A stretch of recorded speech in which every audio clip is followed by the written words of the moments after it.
Inilah kisah seorang raja yang mati dalam keadaan sia-sia ketika bertemu dengan malaikat maut.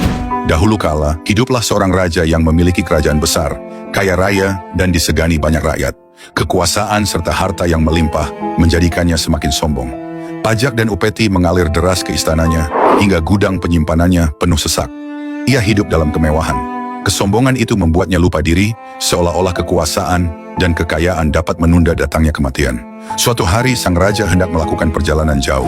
Ia memerintahkan pelayan untuk menyiapkan kereta kuda terbaik di istana. Sang pelayan segera membawa kereta megah berhias emas.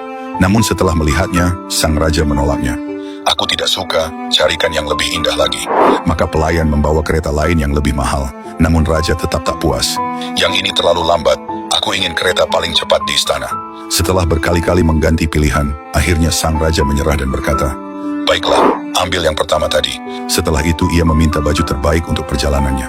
Pelayan membawa pakaian sutra beraroma wangi. Tapi lagi-lagi raja menolak. "Yang ini kurang harum, ambilkan yang lebih mahal." Berkali-kali ia berganti hingga akhirnya kembali memilih baju yang pertama, karena lelah dengan pilihannya sendiri. Segalanya sudah siap. Dengan penuh kebanggaan, ia menaiki keretanya dan berangkat. Tak tahu bahwa hari itu adalah hari terakhirnya di dunia. Ketika melintasi jalan sepi di tepi hutan, tiba-tiba seorang lelaki berpakaian lusuh berdiri di tengah jalan menghadang kereta. Sang raja terkejut dan marah besar. "Berani sekali kau menghalangi jalan rajamu," bentaknya. Namun lelaki itu tetap tenang. Ia mendekat dan berkata, "Turunlah, aku punya urusan penting denganmu sekarang juga." Raja menjawab dengan sombong, "Aku sedang terburu-buru, minggirlah dari jalanku." Lelaki itu kemudian memegang tali kuda dan menatap tajam. "Ketahuilah, aku adalah malaikat maut. Aku diutus oleh Allah untuk mengambil nyawamu saat ini juga." Seketika tubuh sang raja gemetar, wajahnya pucat dan keringat dingin membasahi pelipisnya. Dengan suara bergetar ia memohon, "Berilah aku waktu untuk kembali ke istana, untuk membagi hartaku dan menyelesaikan urusanku." Tapi malaikat maut menjawab tegas, "Ajal tidak dapat dimajukan atau ditunda, dan engkau termasuk orang yang tak diberi tangguh."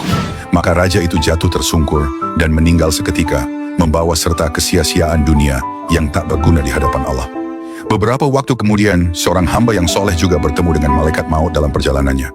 Malaikat maut berkata, "Wahai Fulan, sesungguhnya waktumu telah tiba." Lelaki soleh itu tersenyum tenang. "Selamat datang, wahai tamu yang selalu aku tunggu. Aku siap untuk pulang." Ia hanya meminta waktu sebentar untuk berwudu, lalu menunaikan sholat. Ketika bersujud, ia berdoa agar nyawanya diambil dalam keadaan sujud. Maka malaikat maut mencabut nyawanya dengan lembut dalam posisi sujud dan menutup hidupnya dengan husnul khatimah.